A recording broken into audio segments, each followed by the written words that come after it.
இப்போது நம்ம beans carrot பொரியல் பண்ண போகிறோம். எண்ணெய் ஊற்றணும். அதுக்கப்புறம் கடுகு கருவேப்பிலை போடணும்.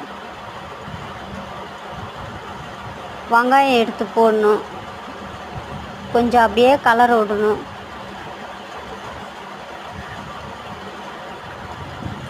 உப்பு போடணும். லைட்டாக இஞ்சி பூண்டு பேஸ்ட்டு போடணும்.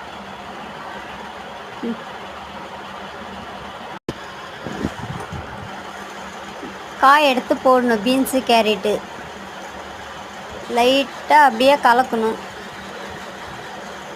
கொஞ்சமாக தண்ணி ஊற்றணும். ஒரு 10 நிமிஷம் அப்படியே மூடி போட்டு அப்படியே அதுலேயே கொஞ்சம் 10 நிமிஷம் நல்லா வேகும். ரெடி ஆயிடுச்சுங்க. தேங்காய் துருவி போட்ட தேங்காய் போடணும்.